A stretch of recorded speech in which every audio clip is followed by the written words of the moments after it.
Welcome everyone! In this video I want to share about journaling and the amazing effects it can have. There are plenty of techniques you can integrate into this journaling practice that I'm about to share, and I'm very excited about doing so because it is about New Year's time. It is at the end of the month and it's time to reflect. And with journaling this is very easy to do and helps us in so many ways, so please stick around until the end of this video. This journal right here is all you need. You need a piece of paper, you need a pen, and then you need to have some thoughts to reflect upon. Journaling is so important, I feel, because nowadays we have so much bombardment of information in today's world of technology and social media and the internet. And I find personally, and journaling, it is like meditation almost. Meditation, I feel I have a place to come back to. It's like a place where I can find myself again. And with journaling, it's the same thing too. I find that I have this moment of quiet with myself and I check in and I'm like looking forward to new ideas. I'm reflecting on thoughts. I'm emptying my mind and I'm just giving myself some compassion and acknowledgement and some real feedback too. It just feels very good. I feel peaceful and it's just an amazing practice to have. I personally like to journal right in the morning, but that's something I will get to later. There are plenty of techniques. So journaling, when we make it a daily habit, we can reflect upon our day and just empty our minds. It's very simple. And I find this to be a very effective habit for creating mindfulness and momentum in our lives. Mindfulness. Why mindfulness? Like, isn't meditation the main practice for mindfulness? Well, meditation is also observing thoughts and being mindful. And this thing with journaling is that we are also putting our thoughts out in front of us and observing them even more starkly than simply witnessing them in meditation. So the power of journaling is really this. The main thing is that you're reflecting upon your thoughts and you're gaining some distance from your thoughts. You're putting them on paper and you're able to question them. And this is very important. As Ken Wilber, the developmental psychologist, suggests, is that the main theme of development and growth is that the subject of one moment becomes the object of the next. So when we have our worldview or our thoughts, something that we are stuck on and we're putting it out on paper, it all of a sudden becomes witnessed and then it becomes an object. And so now we have gone meta on that perspective. And now we have had an epiphany, an insight maybe, and we've gained some distance. And that is the very core of development. We are letting go of our current beliefs and expanding our perspective and therefore expanding consciousness too. And that is why it is so important. I can't emphasize this enough. So there's various formats that you can have. You can take a journal, a physical journal like this. This is nice because it feels tactile. It is reliable, it's simple. You can have a pen and it feels kind of romantic to write in your journal. But then you can also have a digital format where you can, on your laptop or your phone, you can download OneNote, Evernote, or Google Docs, or Word, and just write there. There are several advantages to that too, because you could edit them, you can copy them, and you can write forever. The physical journal has a few limitations to it, but you just have to figure out what you like best, and I'll leave that for you to decide. But those are basically the two options. You could also do speaking memories and memos. You can speak those audios, but that's just something to try. You can insert them online in the online journals too, the digital ones, and yes. So several themes that are very important for journaling is you could, for example, have a gratitude journal. You can write about what am I grateful for today? 3 to 5 things. What happened today that I'm grateful for? Gratefulness is very important because it gets us out of our thoughts of lack and makes us appreciate what we already have, and then we just for free feel like we are so blessed for all the things that's already here, and then we're ready to receive more. And I feel whenever I do a gratefulness practice, it's so astounding because I just realize, oh man, the thoughts I've been thinking compared to this feeling right here when I'm appreciating life, it's such a stark difference. and it makes you happy every time. So very, very cool theme to try out. Then we have opportunities. What are you excited about? Opportunities for the future. What could you try? And what could you envision? What could you do with your life? And what are some new things that you could try? This is always very, very exciting. It feels just like there's some feeling in the gut that comes when we journal about opportunities and new things we could try. And yeah, our intuition will guide us towards more passionate things, more things that are aligned with our best life. So very, very exciting. Then we have intentions. You can set intentions when you journal. What is your next week going to look like? What is your intention?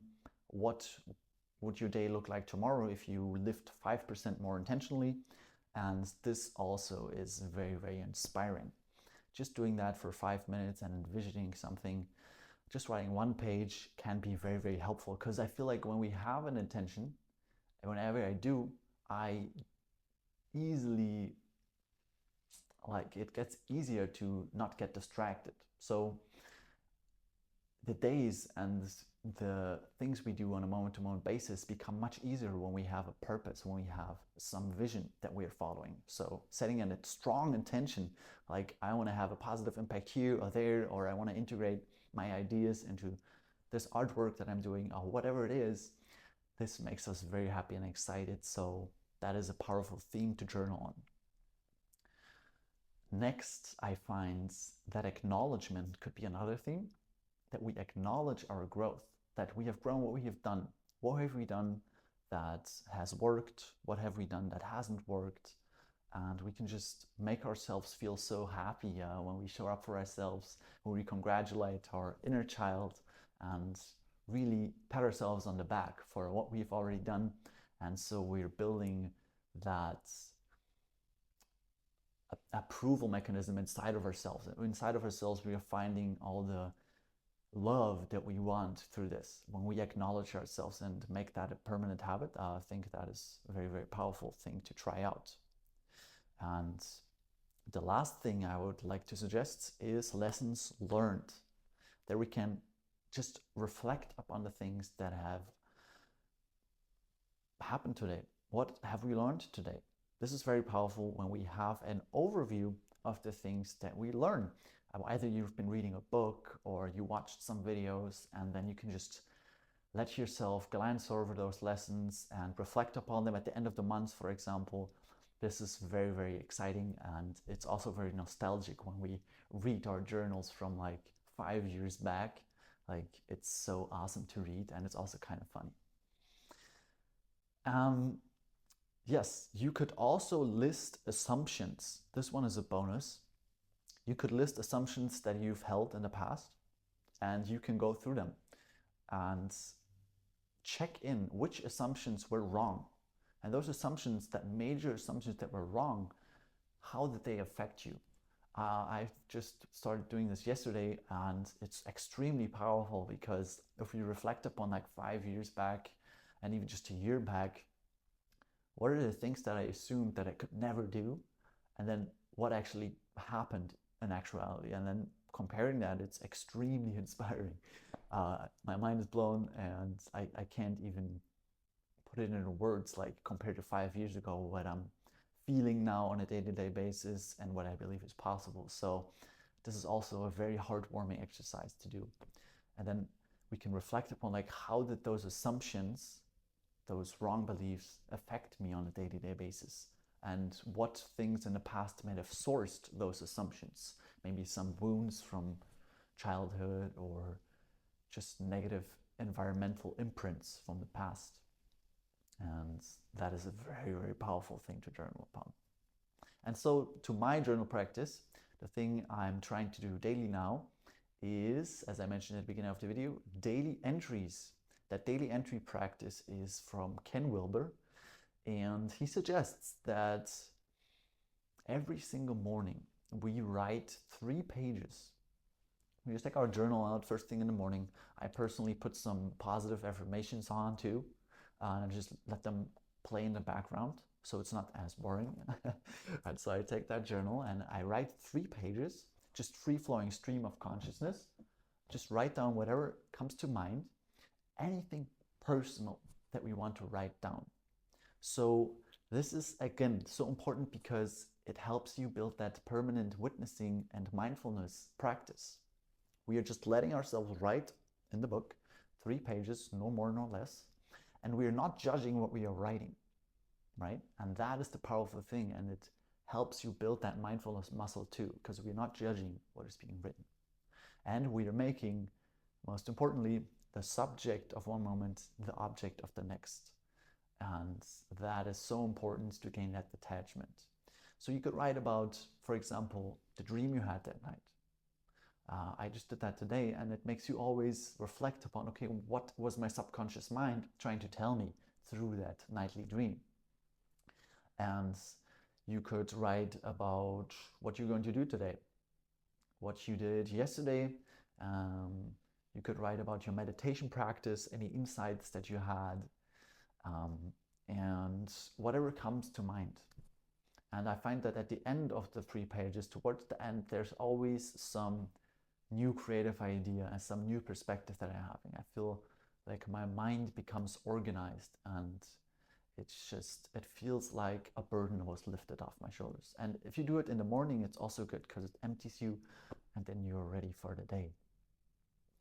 And we can just